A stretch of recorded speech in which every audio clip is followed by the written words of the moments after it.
today we are talking about the best settings for Fortnite performance mode, as well as some bonus tips for reducing input lag, boosting your FPS, and increasing overall game performance. Drop that like and sub if you enjoy. Alright, so Fortnite performance mode came out at the beginning of this year, beginning of 2021, and right off the rip it had some pretty serious issues. First of all, it had those ugly bubble wrap looking mobile builds, and it was like nearly impossible to see the edge of zone when you weren't in it. Epic Games has since fixed some of it, like now there's actually an option whether you want to have those mobile looking builds or not. However, some of the visual issues remain. The zone for the past few seasons has gotten like super purple. I still am not sure who at Epic Games HQ decided that this zone was a good idea. Thankfully, performance mode does kind of help take that purple away, but it is still a little difficult to actually see and fight in zone. So while you might be able to see in zone a little bit better, there is a big issue when you're actually not in zone. When you're in the safe zone,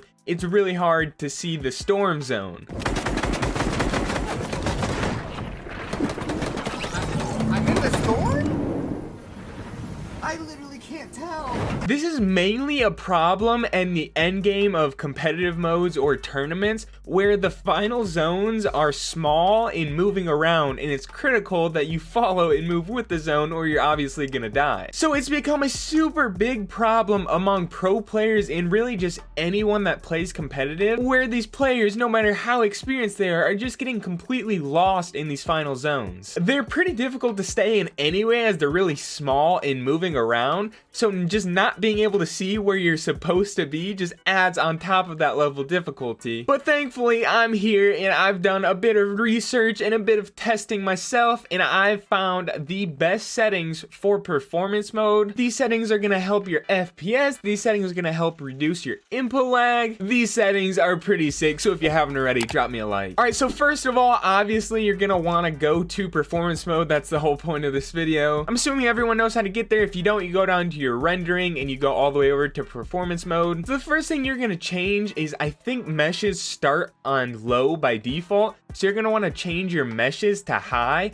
but you can't actually do this if you're in game, so you'll have to back out, go to the pre-game lobby, change it there, and then ready up and go into creative or wherever you are. This creates those non-bubble wrap looking builds so you don't look like you're playing on mobile, and it actually makes it bearable to play on performance mode, because using those bubble wrap builds is not a fun experience whatsoever. Next, you'll want to keep your textures on high and your view distance on epic. However, this is only if you have a pretty good GPU in your computer. A lot of Fortnite is actually based on your CPU, but these two settings are based on your graphics card, and there's some weird system formula thing where actually turning these settings up helps with your FPS and your input lag. It definitely sounds pretty weird, but it is true. But I would say if you have anything lower than probably like an RTX 2070, I might bump these down to maybe like medium and high. And if you have something really old like a 1060 like what I had in my old PC, I might bump these down even further. Kind of all depends. If you really want to, you can experiment with it a little bit. It really just depends what kind of graphics card you have in your PC. I have an RTX 3070, so I'm fine to keep mine at epic and high. Now we're gonna go ahead and head into the colorblind settings, where we're going to fix that zone problem and just some overall color issues. So what we're gonna do is first turn our brightness down to 50%. Now obviously this makes your game look a little darker, but we're gonna go ahead and go to Tritanope, and then we're gonna put that all the way to 10. That'll brighten it back up a bit, and it helps a lot with the coloring. With just these settings, it definitely helps with the coloring in zone and actually seeing the edge of zone so you know where to go. But if you still think it's too hard to see the edge of the zone, then there is one step further you can go, and that's gonna be on your desktop. So you'll want to go to your desktop, right click, go to your NVIDIA control panel, then we're gonna want to go to the adjust desktop color settings, and down towards the bottom there's a digital vibrance setting, and we're gonna want to slide that up to 85%. This is a pretty good spot. Obviously you can mess with it a little bit, you can try it higher, lower, whatever, but for my testing and research, this is a good value to keep it at, and this really helps define that edge of the zone, and it also makes being in the zone look a little nicer. Almost makes it look a little more clear, so if you're storm fighting someone, you got the advantage there. So this combination of settings is not only optimal for performance mode, but also for input delay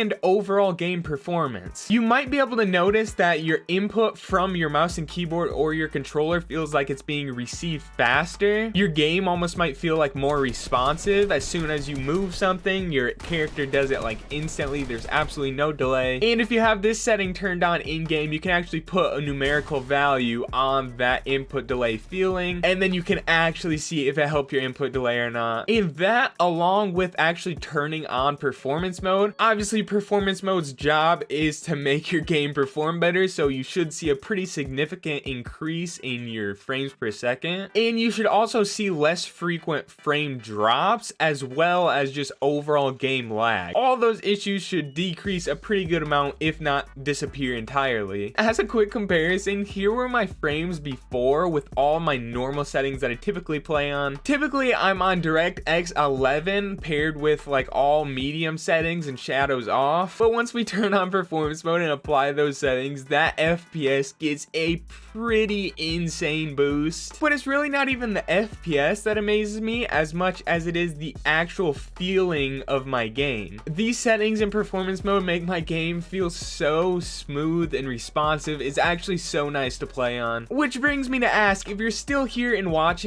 do me a favor and drop a comment down below letting me know whether you prefer to watch videos of people on like DirectX 11 in medium settings. That's where your game is going to look something like this. Or do you prefer when someone's actually using performance mode and their game looks something like this? Or do you just not really care and you'll watch a video with either of these looks of gameplay? Because I really wouldn't mind switching to just playing performance mode, but I know most content creators won't do that because we think the viewers like the higher quality look of this gameplay instead of this gameplay. But this really does make my game feel so nice, so please drop a comment with your thoughts. So on top of all of those settings, I'm going to talk about a couple other things that you could do to potentially decrease your input lag even more, boost your FPS even more, and increase your overall game performance even more. The first thing I'm going to say is really simple. Hopefully all you guys already do this, but please keep your game in full screen mode. Normal windowed and windowed full screen just decrease your game's performance, adds a ton of input delay. It's not worth it whatsoever. I don't know why you even want to be on those. Just make sure that's always on full screen. And then for the setting right next, that your resolution, I use 1920 by 1080, and I would suggest 1920 by 1080 if you're any sort of a content creator, if you're posting YouTube videos, Twitch streaming, even if you're just getting clips for a montage. Higher quality does go a long way. With that being said, 1600 by 900 does not look bad. The majority of people probably can't even tell the difference between 1920 by 1080 and 1600 by 900. For this very slight, minimal, almost impossible to see difference, you get a pretty decent performance boost just from turning down your resolution this little bit. And if you have an older PC that's still not performing well even with all of these settings, then you might want to go down to 1280 by 720. You'll definitely take a pretty noticeable hit on the quality of your game, but that definitely will help with the performance of your game. So even though it's way lower quality, it could still be worth it if you're on a lower or older end PC. And the last tip is to decrease those FPS drops, and that's going to be to cap your FPS one tick above whatever hertz your monitor is. So for example, the main monitor that I game on is 144 hertz, and this basically means that I would want to cap my FPS at 160. Even if I can get 700, 800, over 1000 FPS,